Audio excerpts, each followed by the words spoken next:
Chris Roberts going in from 1 yard out with about 5.5 minutes to go in the opening stanza.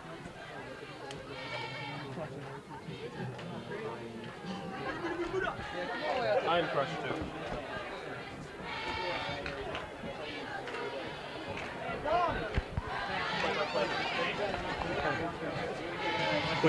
Well, Jeff, that first quarter went by in 22 minutes, which is incredibly fast.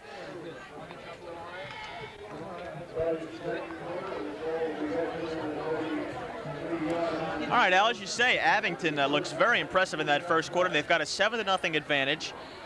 And I think you really got to consider that Abington last week, after jumping out to that big lead over Neshaminy, they're going to protect against that here tonight. They're going to be ready and not want to let down after getting out to an early lead. Well, I thought this game had a lot more incentive in it on Abington's point after that demoralizing defeat. As we said, giving up 30 unanswered points after you're up 12-0 and losing your shot at the title for the Suburban One National Conference. They've got a lot of momentum here, and it's obviously showing. That time, Norristown's defense did a pretty good job. A yard pickup at the most. But however, it was 4th and 1 for the Ghosts, and I think they've got the first down. Well, let's see. They haven't waved for the chains yet. The Abington players seem to think they've got it. It's going to be a close one. And they're going to mark it. Down. There it is. Got it by the length of the football. That was the old right foot spot. Could you explain that to me? I must have missed it. John Madden always talks about that. If the official puts it down with his right foot forward, it's a first down. He puts it down with his left foot, marks it with his left foot, you're usually short 2 or 3 inches. Come on, Alan, don't you watch NFL Sunday on CBS or anything like that? No, I watch Australian rugby actually on ESPN. ESPN, yes. Yeah. And international kickboxing, I think it's one of my favorites. I don't want to overdo it on the sports, you know. Okay, Abington, another first down. This time, ball marked at the 31-yard line. They give it to Chris Roberts. He has some running room, cuts back to the inside. He finally is taken down at around the 24-yard line. Good 8-yard pickup that time for Chris Roberts, number 20, the sophomore tailback out of the backfield for the Ghosts. And that was a heck of a block that time by number 50, Ed Worster. Really cleared out the left side for Abington. And once again, we saw how quick Chris Roberts is. Very fast. When you have a guy like Freeman who's a bull and who just drags people with him, and then you've got the antithesis of that, you've got Roberts who is speedy, quick, can dart in and out, you've got a really potent running attack. Well, you're pulling the words out of the thesaurus tonight, aren't you? I read the dictionary every night, you know that. I thought so. Here we go, the first pass attempt of the contest. And I think we see why they don't pass too much. It was a nice tight spiral. The problem was he led the receiver about 3 yards too far to the outside. But it definitely surprised Norristown's defense. It surprised us as well. We have it, as you say, that's the first time Abington has gone to the air tonight. And really, they haven't had any need for it. But it was a good call by them. 2nd down and 4 yards to go. I'm sure they're very confident in their offense that they've got 2 downs to go to get those 4 yards. That was Charles Griffin, by the way, a guy we haven't mentioned too often tonight because he's mainly been handing off the ball. He is Abington's quarterback. Just a middleman. 5'10" junior. Tell him that. That's right. Probably bring the guy who's 6'4" and a sophomore at your house later tonight. Quick handoff up the middle. That's Freeman again. Alan, how can that be so effective? Is Norristown deceived? Don't they know that Freeman's getting the ball? Or is it just great blocking on the part of Abington? I think that's it exactly. You hit the nail on the head that time because Abington's offensive line is blowing the Eagles right off the line play. They come off the ball, and they're knocking Eagle defenders a good 3-4 yards back, and by that time you're buying your running back plenty of time to pick his hole. And that was another 10-yard gain for Bill Freeman. Abington's got the ball on the 11-yard line of Norristown. The Ghosts must have over 100 yards in rushing as a team already, and we're not even in 2 minutes gone in the second quarter. This time they go to Roberts outside. We have a flag thrown.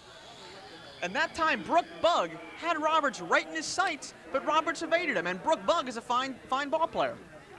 That's right. Roberts that time was looked like Bugg was going for the tackle around the ankles. Roberts literally leaped right out of his grasp and took off again.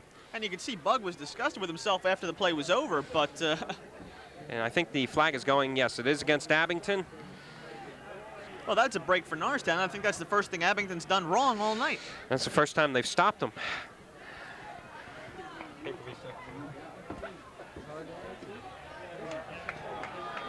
This is a biggie, too, 15 yards. I'm like, can I sort of like mute what you say? And every time I said something, he would be like, yeah, well, you gotta give the guys a lot of credit. The officials are good this way, and of course we like this. And I'm like, you're losing your job, right? 60s generation. I mean, here I was being anti-establishment. He's shutting me in. Okay, we have 10 minutes left to go here in the opening half. Abington's impressive drive stalled momentarily by that 15-yard penalty, pushing them back, making it first and 25.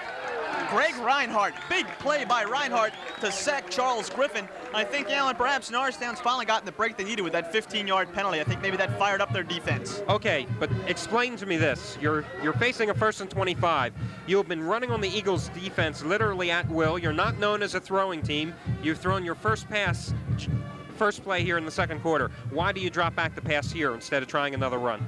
Well, I think perhaps if you wait, if you do run on first down, you only get a yard or two, then Norristown knows you have to throw.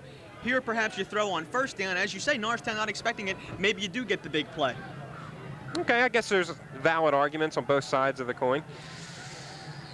And we've got second down and 29. Griffin with a pitch this time. Oh, it's a flea flicker. They go to Roberts. He gets the ball in the air. Brooke Bugg is beaten. Oh, my goodness. Number 10, Tom Washington, drops the pass. Brooke Bugg was totally beaten back there. If it hadn't been for the pressure applied on Roberts, that would have been a big play for Abington. Well, I'll tell you, Abington suddenly is pulling a few pages out of the playbook there and coming up with a diversified offensive attack. Whatever happened to 3 yards in a cloud of dust they were using here? I don't understand this at all. I don't know either about that. That was quite interesting, though, and it should have been a complete pass. Washington simply dropped the ball. And it was a wobbler, too, but you're right. He should have had it. Okay, now you're third and 29. If they go to the run now, I'm leaving. This is it. They're going to run. Backs in the I formation. I guarantee it. They give it the late draw play. And they got plenty of room, and he's too. got the first. Oh, my goodness, what a run. Chris Roberts picks up 20 of the 29 yards, perhaps more. Which makes me look even smarter, because didn't I say, why are they not running the ball in the first place? I'll tell you, if you were the Norristown defensive coach, they'd have had a touchdown by now, because you've guessed wrong 3 plays in a row. You said run when they threw through, and then you said throw and they've run. So how do you explain that, Alan? Explain that to me. The CBS chalkboard wasn't here. I wasn't able to diagram anything. Field goal attempt. This one's short. Be short, yeah. For a high school player, and there's flags all over the place. That would have been a 37-yarder. Let's wait and see what the call is. So it's 4th down and about 11 to go. He had good form that time, but he just got under the ball. You can see he kicked it almost straight up in the air. And I think this is going against Norristown, roughing the kicker. That's an automatic first down if that's what it is. We'll just double check here. It's tough to catch the preliminary signal from our vantage point. That's it exactly. Automatic first down. Here we come. Ball's going to be placed on Norristown's 10-yard line. Roughing the kicker now. Alan, Norristown gets the big break. Abington commits a big mistake. They get a 15-yard penalty. Greg Reinhardt sacks the quarterback, and Norristown blows it. You've got them in the 4th down situation that you want. It's a long field goal. They're not going to make it. Why do you rough the kicker? Well, I think it's a twofold problem. One, it deals with over-aggressiveness, and 2, with stupidity, to put it simply. I mean, that is a situation where you forget that you have to use your mind. You're there. You realize you have Abington in a hole, but you don't realize it when you're the defensive player and the whistle blows. They give the handoff to Roberts, who has some running room around the left side. Roberts is playing tightrope with that sideline. He picks up about 5 yards. They're going to mark the ball at the 5. You know something? I think Abington must have an overwhelming edge in time of possession in this ball game. They've just controlled the ball. Norristown has run how many plays? They haven't run more than 8 or 9 plays in this whole ball game. They've run 9 plays total, and of course the first series ended after they picked up a first down. The very next play, Van James had fumbled, and then the second series was 1, 2, 3, and a punt. Right, exactly. What do we have now? 2nd down and 5. It's goal to go, isn't it? Or can they get a first down there? At about the 2-inch line, I guess. Yeah, they're marking it. They go to Freeman. I don't think Norristown has faced a 14-0 deficit all season, have they? No, I don't believe they have. Even in the 2 games that they lost this year. Right. 2 league games that they lost. Matter of fact, in those games, they had taken the lead at one point through. You're right. This is it. This is going to be the first time, if Abington gets into the end zone here, that Norristown's going to have to come back from such a And it's going to be the one time this year we get to see whether Norristown can play comeback football. I think they have the talent to do it offensively. The problem is, do they have the defensive ability here to stop Abington? I think they do. I think we've seen Norristown earlier this year. There was a situation where it was 1st and 1 from the 1-yard line, and Norristown was able to stop the offensive squad. They give the pitch. Larry Wall, touchdown. That's number 43, Larry Wall. That time Norristown covered Freeman up the middle, and they went to Wall outside. Same play they used in the first quarter when they went out to Chris Roberts. Griffin rolls out at the last second. He pitches the ball, and by that time you're buying some running room around the end, and you're clearing out a path for the quick little tailback to get through.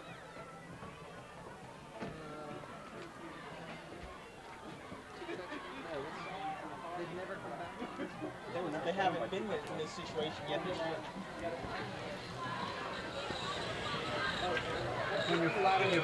Ripley for the extra point, no good, and that could have a bearing on this ball game. Now it's only 13-0. Yeah, I think Norristown will take any break they can get at this stage in the game. They've got to get on track here. Well, when you're on Norristown side, being down 13-0 is definitely better than being down 14-0. That's about the best we can play. I think that's the only good thing you can say about this situation, definitely. That, and there's an early run on the concession stand here thanks to the nice weather. Well, we have a break in the action now, and I think we ought to remind the folks that on Thanksgiving Day, we will be here at Roosevelt Field for the traditional game between Upper Merion and Norristown High. Should be a fantastic contest. Both ball clubs have good teams this year. And an added attraction this year, not only will we be filming the game here through Norristown Area High School, we will be showing it on delayed broadcast at 2 p.m. Thanksgiving Day. So you can come here to Roosevelt Field at 10 a.m., watch the ball game in person, go home, eat Thanksgiving dinner, watch it on TV on your Norristown High cable channel. You may want to watch the game, then eat dinner. You don't want to upset yourself, especially if you're members of our family.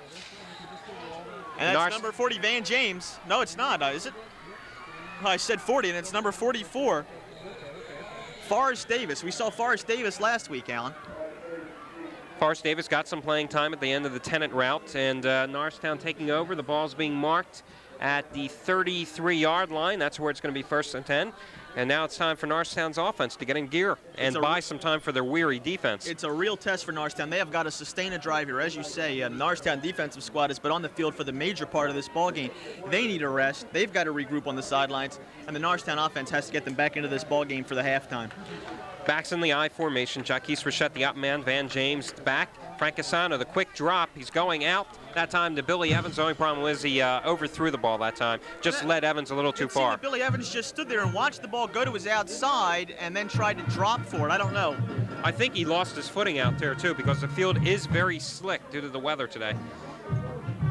Yeah, you're right. It was sunny today. No, but with the temperature dropping in the mid-afternoon, it's kept the moisture trapped into the field. And if you don't believe me, you can go out there and measure it yourself at halftime. 2nd and 10. You Harry Martin, Herb Clark? What's the story? I have sources. Oh, what a hit that time. Who was running the ball that time for the Eagles? Van James? Yeah, that was Van James. Van got a very rude awakening that time when number 42 for the Abington defense, who was that? Bill Freeman, a man we should be very familiar with, was in there that time on defense, and he really nailed James coming up the middle. 3rd and 10. Well, I would have to say this could be a passing situation here. This is actually a very crucial down here because if Norristown is forced to punt, Abington will get the ball in very good field position. And I've only taken them a minute to get Norristown off the ball. Frank taking a deep back. Oh, this is going to be trouble. No way. No way. Oh, and my. And did he fall? He fumbled the ball. Yes. I don't believe it. Jaquise Rochette fumbled the ball. I do not believe it. They're going to be down in this ball game 20-0 at the half. If Abington does anything like what they did in the first 2 possessions. Well, did you notice that time Frank Casano took the snap? As he was dropping back, Brian Beebe, number 76, was dropping back with him. No one blocked him. He just came right through the line. Casano really did about the only thing. He had 2 choices, throw the ball away, which he should have. Instead, he went to Jaquise Rochette. It was definitely a loser, and now it's even more crucial because he fumbled the ball, too. And now Norristown has 2 turnovers in this ball game. One of them converted into a touchdown. We could see another one right here. And as we said earlier in the pre-game show a long while back, Norristown's turnovers had been killing them all season long. I am amazed that their running attack can just carry the Norristown defensive team with them. Norristown's not stopping them, period. Well, they're running the option so well. I mean, look at the movement. We're watching up here, and we have pretty good vantage point. We can see what's going on in the field there, and it's even tough for us to follow what's going on, who's getting the ball. Now imagine what it's like down there on the defensive line. When you've got a 6'2" guy in your face trying to block you. Exactly. You know, with two guys 6'4" and 6'6" on your front line, it's pretty impressive. I think we have offsides that time on the left side of Abington's line.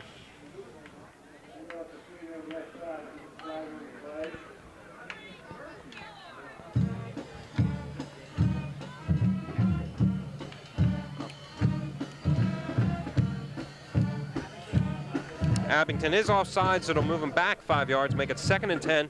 4:57 left to go here in the opening half. Norristown down 13-0. Norristown marching band in the background under the direction of?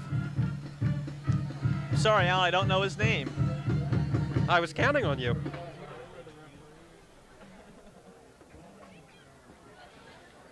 Well, while you're checking the cheerleaders at halftime, I want you to make sure you get this information. You were supposed to be prepared for this. I'm sorry, Alan. You've let me down. I let you down. I mean, I came here plenty of time early for this contest, and you failed me. That's Dave Bolton, your drum major. Oh, okay. Fumble. Norristown pointing that they've got it, but let's see what the refs decide. They've got a break, so the Eagles. Luther Harling coming up with it. Well, Norristown certainly needed that pickup. They didn't want to go into the locker room 20-21-0. Well, that was a breath of fresh air here to a stunned crowd. They couldn't believe the dominance that Abington had displayed over Norristown here. Needless to say, very important that they have a good series here. How often can we reemphasize that point? So far in their 3 possessions, they fumbled the ball twice and had the punt after one series, or one set of downs, I should say. Once again, James and Jaquise Rochette in the backfield. They pitch out to James. He has plenty of running room. James that time trying to cut back inside. Did you see him switch arms? No, he almost had that ball ripped out of his arms. Very lucky to get his other arm on the ball and retain possession. You know, a lot of people probably, it's a shame we don't have instant replay because Van James had more running room on the outside where he could have picked up another 5 yards, but he cut back inside because he had the open field right there in front of him. Unfortunately, one of the Abington defenders caught up from behind, took his shirt tails and pulled him down. Backs in the open set this time on the left side of Cassano. He drops back, quick drop. They go out to Billy Evans. Evans cuts back inside, looking for some running room. None there, though. He's going to be dropped at around the 43-yard line. Well, that time Brian Murphy went out to block for him, but they didn't really take advantage of Murphy's block. He waited for the block, but then he cut back inside where the block was ineffective. Consequently, the Eagles faced with a 2nd and 5 here. 3.5 minutes to go in the first half. And, of course, time not on Norristown's side either here.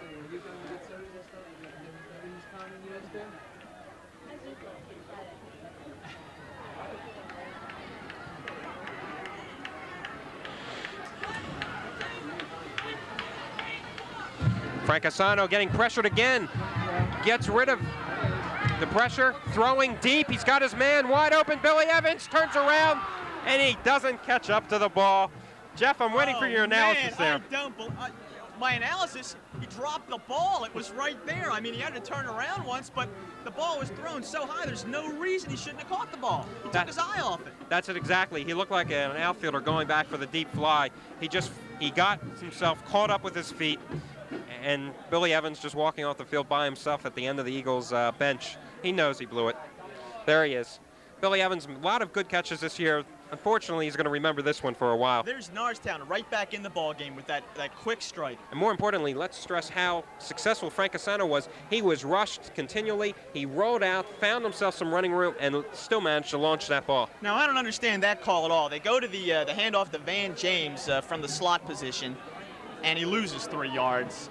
There's no way they're going to pick up yardage that way. They haven't done it all day. All night, rather. And in fact, they had been using the very good. They had been using the pass to set up the run anyway. We've seen Frank take the quick 2-step drop and go out to Andy Town or Billy Evans trying to pick up the 3 to 5 yards. And now it's 4th and 8 instead of 6 points on the board, probably 7 because Ron Minches is an automatic extra point. You've got 4th and 8 and a punt for Norristown with 2:52 left to go in the first half. Well, not a real impressive first half if you're a Norristown fan. I'd say a rather poor first half. Okay, I didn't want to be so blunt. You're not one to sugarcoat it, though. Well, I mean, I give credit when credit is due, and there's certainly no credit due here for Norristown. Well, both sides of their line, they're getting completely dominated by Abington. Offensive line play has been pathetic, to say the least. Excuse me, what am I saying? Frank has been continually pressured. What a nice punt. Great hang time, too. And Roberts calls for the fair catch, and very wisely, I might add. That was a great punt by Frank Cassano. Well, now it's up to Norristown's defense. They've got to hold Abington off the board here. If they go into the halftime with any more than a 13-0 deficit, I think you can chalk up an L here for them already. Well, I wouldn't say that, simply because we've seen that Abington can be scored upon. Neshaminy would prove that to you. Norristown played Neshaminy to a 15-13 game or something like that. Neshaminy was down in that game to Abington 12-0, 130-12. So I wouldn't write the Eagles off, even if it gets to 20, but it'd be extremely difficult. Right. Well, I only say that because with the way Abington's offensive attack has been here tonight, it would be awfully, awfully tough to come back. I agree.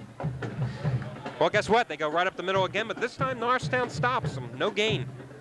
Running the ball that time, let's see, it was number, was that Wall? Larry Wall, number 43? That's who it was.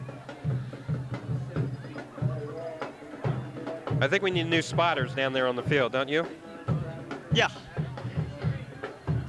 When we renegotiate the contract a couple weeks from now, I think we should put that provision in there. I've been talking to Barry Spencer. We've got those ongoing negotiations. I think we should have a great contract, especially for basketball season. If not, Abington may be looking for some help. Chris Roberts there trying to go around the end. Good pursuit by the Eagles defense. Luther Harling and Brooke Bugg both got out on the right side that time. Well, as we said earlier, Norristown's secondary very good against both the run and the pass. Good containment, too. Chris Roberts has been very successful on that same play earlier in the game. We've got 1:28 left to go here in the first half. As we've said before, Abington ahead in this ball game, 13-0.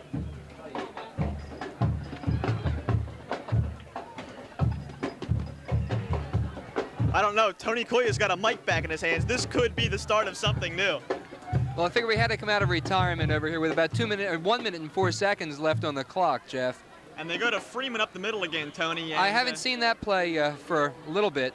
Well, as you say, they ran it time after time the beginning of the ball game, but they've been very successful going with Chris Roberts either to the left or the right side on the pitch, and now they've gone back to Bill Freeman up the middle. Right. You mentioned earlier about the amount of time of possession in this game, and I really think that's the key. Abington has literally owned the football in this first half. Norristown had a couple very good breaks, but we'll see where it goes. We're out for the measurement right now, and it looks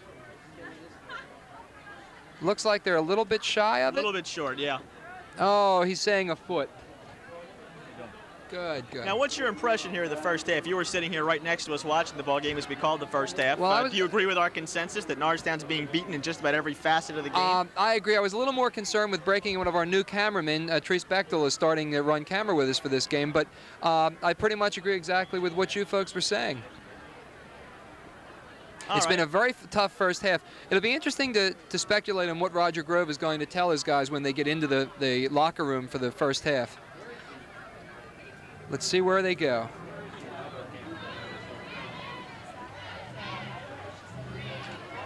And we've got a little bit of offsides there as Greg Reinhardt comes crashing through the line for Norristown. We've got 28 seconds left to go in the half, Tony. All right, and let's while they're marking that penalty off, let's speculate a little bit. If you were Roger Grove, what do you think you're going to be saying? I really don't know what he can say. They're being beaten. I don't know if it has to do something with strategy, the way they're aligned on defensively and offensively, or whether they're just physically being overpowered. Well, I don't know. I think that Abington is a fairly big team, and I think there's an awful lot of that physical overpowering going on down there.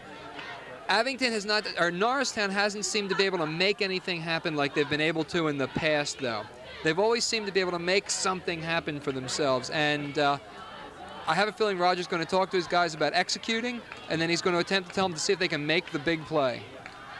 And we're just about out of time here in the first play. Ball's going to go up. He's rolling back. He's being chased, and he's knocked down for what, about a 10-yard loss. And it doesn't matter too much because the half is over. That was Theron Ellis in on that sack of Charles Griffin. And at the half, folks, it's 13-0. Ghosts ahead of Norristown. We'll be back in just a moment.